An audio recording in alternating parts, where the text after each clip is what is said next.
అండి, welcome to my rich one per kitchen. ఇవాళ మనము ఎమ్మీ అండ్ టేస్టీగా ఉండే వంకాయ బజ్జీ చేసుకుందాము.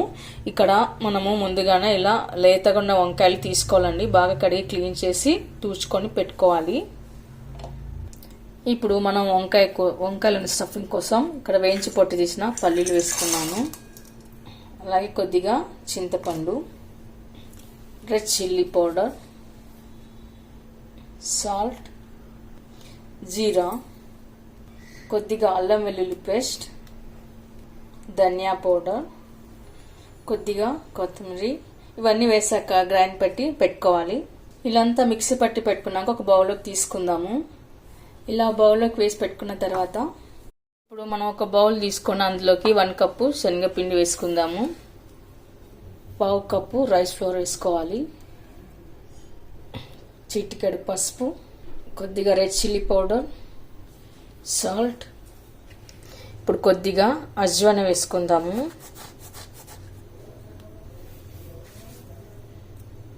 కొద్దిగా వంట సోడా. తర్వాత మనం ఇప్పుడు బాగా మొత్తం కలుపుకొని కొద్దిగా వాటర్ వేసుకుంటూ బజ్జీ పిండిలాగా కలుపుకొని పెట్టుకోవాలి. పిండిలో ఎక్కడ ఉండలు లేకుండా సాఫ్ట్గా అయ్యేలాగా కలుపుకొని పెట్టుకోవాలి. పిండి కన్సిస్టెన్సీ అనేది మనకి ఇలా చిక్కగా ఇలా ఉండాలి. తర్వాత ఇప్పుడు 10 మినిట్స్ మూసి పక్కన పెట్టుకుందాము. ఇప్పుడు మనం ఇలా ఒక్కొక్క వంకాయని తీసుకొని ఇలా అంచులు కొనలు కట్ చేసుకోవాలి.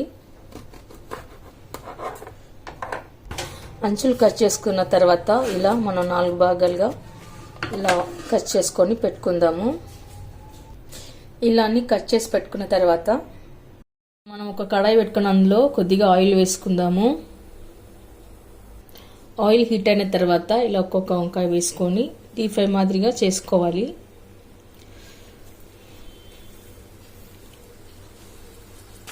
మరీ ఎక్కువగా వేయించుకోరాదండి, జస్ట్ ఇట్లా కలర్ మారితే సరిపోతుంది. తర్వాత మనము ఇలా ఒక్కొక్క వంకాయని తీసుకొని వేరే ప్లేట్లోకి తీసుకొని పెట్టుకుందాము. తర్వాత మనం వేరే కడాయి పెట్టుకొని డీప్ ఫ్రైకి సరిపడా ఆయిల్ వేసుకోవాలి. వంకాయలు కాస్త చల్లారిన తర్వాత మనం చేసి పెట్టుకున్న ఈ పొడిని వేసుకోవాలి. స్టఫింగ్ అంతా వంకాయలోకి వేసుకొని పెట్టుకోవాలి. అలాగే మిగతాయి కూడా వేసుకొని పెట్టుకుందాము. తర్వాత మనం స్టఫింగ్ అంతా బయటికి రాకుండా ఇలా వంకాయలు ఒత్తుకొని పెట్టుకోవాలి. ఇప్పుడు మనం వంకాయని ఇలా బజ్జీ పిండిలోకి అద్దుకోవాలండి.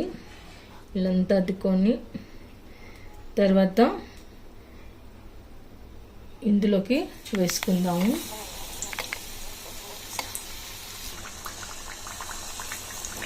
ఇవి చూడడానికి అచ్చం మిర్చి బజ్జీలాగే ఉంటాయండి, కానీ వంకాయ బజ్జీలు. మనము ఫస్ట్ డీప్ ఫ్రై చేయకుండా డైరెక్ట్ వెనిపినట్లయితే వంకాయలు పిండిగా ఉంటుందండి, మెత్తగా ఉంటాయి. కాబట్టి మనం ముందే ఆయిల్లో డీప్ ఫ్రై చేసుకొని తర్వాత ఇలా బజ్జీలు వేసుకోవాలి. ఇప్పుడు మనం మిగతా బజ్జీలు కూడా ఇలానే వేసుకొని పెట్టుకుందాము. ఇలా అన్ని బజ్జీలు డీప్ ఫ్రై చేసి పెట్టుకున్న తర్వాత మనం ఇలా ఒక్కొక్క బజ్జీని తీసుకొని ఇలా కాట్లు పెట్టుకోవాలి. వీళ్ళంతా కాట్లు పెట్టుకున్న తర్వాత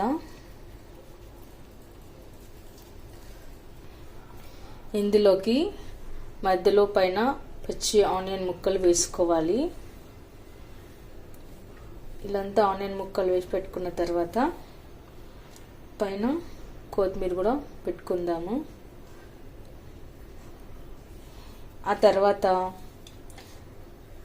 చాట్ మసాలా వేసుకోవాలి. అండి, చూసారుగా నేను బజ్జీలన్నీ సర్వింగ్ ప్లేట్లోకి తీసుకున్నాను. ఈ బజ్జీలు చూడ్డానికే కాదండి, చూడ్డానికి కూడా చాలా అమోఘంగా, చాలా టేస్ట్గా, చాలా బాగుంటాయి. మరి మీరు కూడా ఒకసారి ట్రై చేయండి. మీకు ఎలా కుదిరిందో కామెంట్స్లో పెట్టండి, లైక్ చేయండి, షేర్ చేయండి. తప్పకుండా మన ఛానల్ని సబ్స్క్రైబ్ చేయండి. Thank you for watching.